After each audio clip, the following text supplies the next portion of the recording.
And I'm looking forward to hear more about introverts and extroverts in our next speech that will be delivered by Andrey Budish from Content Communication Manual, project number 6. Please welcome Andrey Budish, Introverts vs. Extroverts. Thank you, Madam Toastmaster. Do you hear me well? Okay. Yeah. First of all, I would like you to think about next question. Do you consider yourself an introvert or an extrovert? Well, it's hard to answer because, first of all, we would like to hear a definition. And the guy who will help us to answer this question, unfortunately, he's deceased. It's Carl Jung. He popularized those terms almost 100 years ago. And put his definition simply, the introverted person is a person who draws energy from themselves. And an extroverted person, the one who is seeking this energy from the surroundings or other people. So many years have passed, and now we attribute many characteristics to the extroverted person or the introverted person. And you cannot say that this particular person is 100% introverted and this particular person is 100% extroverted.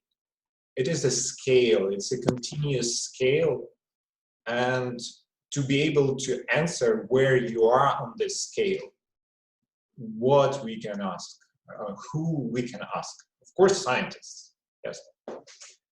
And there are some problems with researchers in that area. Mostly the researchers are in the forms of self-reported tests. So if you want to know that you're an extrovert or an introvert, you will be faced with a bunch of statements. For example, I feel okay being around many people, or I'm more a reflective person, etc., etc. So really, what we have, the data that we have, it's all about how we feel. Are we introverted or extroverted?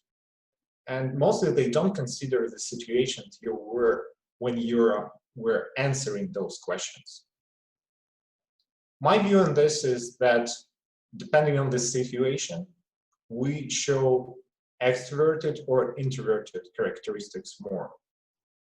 So the person who is usually considered shy might be very social among his friends or his relatives, telling jokes or organizing parties. And vice versa, an extroverted guy might feel so anxious and shy when he is put in the situation where he doesn't know anybody. And I see this extroversion and introversion as a false dilemma. That we are self-restrict on ourselves in many cases. When a person thinks that I'm an introvert, he will be noticed in the behavior of the introvert in himself and shutting the eyes on the extroverted abilities that he has. Maybe it's more about a skill. So you can develop social skills and you are become more extroverted. Or for example, for particular situations or even jobs, you have to be self-reflective, self-absorbed, concentrated on the task and not be distracted by other people. The perfect example is programming. When you try to ask an average person, can you describe a programmer? He will list all these typical introverted characteristics. And there are so many books today that are related to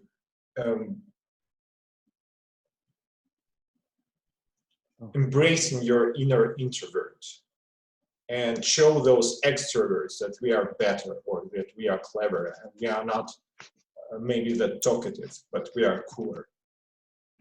It's hard to distinguish sometimes. And we have to know that an individual can show his different attributes depending on the environment. So the next time you're posed with the question, are you an introvert or an extrovert? You know what to answer. Thank you.